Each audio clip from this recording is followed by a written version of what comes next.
सोचिए, एक नहीं दो नहीं, पूरे 49 बार ना सुनने के बाद कोई अपने सपने को कैसे पूरा करता है। आज हम बात करने वाले हैं गजल अलहग की और उनकी जबरदस्त कहानी कि कैसे उन्होंने $1 अरब का ब्रांड मामा अर्थ खड़ा कर दिया। तो चलिए सीधे चलते हैं कहानी के उस हिस्से में जहां से ये सब शुरू हुआ। एक बहुत बड़ा संघर्ष, एक ऐसी चुनौती जिसने इस पूरी यात्रा की नींव रखी। देखिए, आज तो मामा अर्थ एक बहुत बड़ा नाम है, एक एम्पायर है, लेकिन इसको बनाने से बहुत पहले गजल अलग को लगभग हर दरवाजे से निराशा ही मिली थी। उन्हें बस एक लैब चाहिए थी अपने पहले प्रोडक्ट को बनाने के लिए, और सोचिए 50 में से 49 मैन्युफैक्चरर्स ने उन्हें साफ साफ मना कर दिया। तो सवाल यही उठता है कि इतनी जबरदस्त रिजेक्शन के बाद भी $1 बिलियन का ब्रांड कैसे बन गया। कमाल की बात यह है कि इसका जवाब किसी बड़े बिजनेस प्लान में नहीं, बल्कि एक माँ के पर्सनल मिशन में छिपा था। और इस मिशन को समझने के लिए हमें थोड़ा पीछे जाना होगा, उस पल में जहां से ये सब शुरू हुआ, वो एक लम्हा जिसने सब कुछ बदल कर रख दिया। ये सफर असल में तब शुरू हुआ जब गजल और उनके पति वरुण अलग अपने बेटे अगस्त्य के लिए सेफ प्रोडक्ट्स ही नहीं ढूंढ पा रहे थे। मतलब हालत ये थी कि उन्हें अपने बच्चे के लिए विदेश से प्रोडक्ट्स मंगवाने पड़ते थे।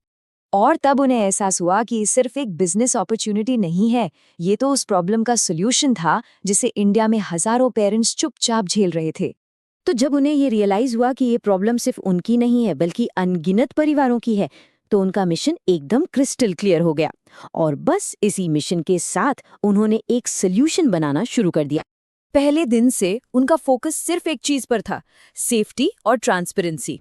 और जानते हैं, इसी वादे के दम पर उन्होंने मेड सेफ सर्टिफिकेशन हासिल किया। ये वो सर्टिफिकेशन है जो उस समय पूरे एशिया में किसी और ब्रांड के पास था ही नहीं। ये अपने आप में एक बहुत बड़ी बात थी। और मार्केट में मौजूद दूसरे प्रोडक्ट से यही जो साफ फर्क था ना, यही उनकी सबसे बड़ी खासियत बन गई। मतलब यही वो चीज थी जिसने कस्टमर्स का भरोसा जीता और एक मजबूत नींव रखी। और एक बार जब कस्टमर्स का ये अटूट भरोसा बन गया, फिर तो कंपनी की ग्रोथ बस रॉकेट की स्पीड से हुई। इस सफर की शुरुआत सिर्फ 25 लाख रुपए के एक छोटे से इन्वेस्टमेंट से हुई थी। सोचिए, सिर्फ 25 लाख।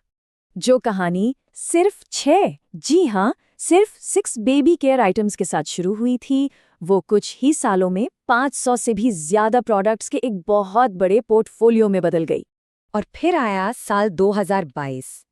इस साल तक उनकी पेरेंट कंपनी ने वो मकाम हासिल कर लिया जिसे यूनिकॉर्न कहते हैं, मतलब $1 बिलियन से भी ज्यादा की वैल्यूएशन। और आज जिस कंपनी को उन्होंने अपनी एक पर्सनल जरूरत के लिए शुरू किया था, उसकी वैल्यूएशन लगभग 10,000 करोड़ रुपए है। 10,000 करोड़। लेकिन ये जो जबरदस्त ग्रोथ हुई ना, ये सिर्फ किस्मत का खेल नहीं था।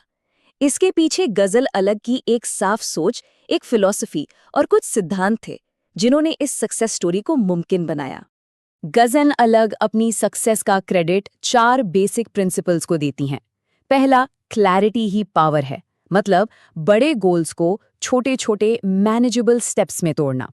दूसरा है विल पावर पर नहीं, आदतों पर फोकस, यानी ऐसी छोटी छोटी आदतें बनाना जो लॉन्ग टर्म में काम करें। तीसरा, परफेक्शन से बेहतर है प्रोग्रेस। मतलब हमेशा परफेक्ट होने का इंतजार मत करो, बस लगातार बेहतर होते रहो।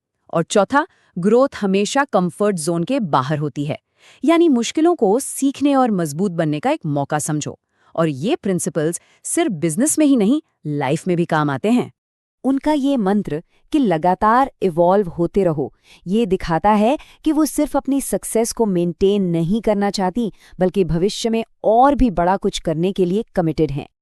तो आखिर में गजल अलग की कहानी हमें एक बहुत जरूरी बात सिखाती है कि कभी-कभी सबसे बड़े और सबसे पावरफुल आइडियाज किसी बहुत ही पर्सनल प्रॉब्लम को सॉल्व करने की कोशिश से ही पैदा होते हैं।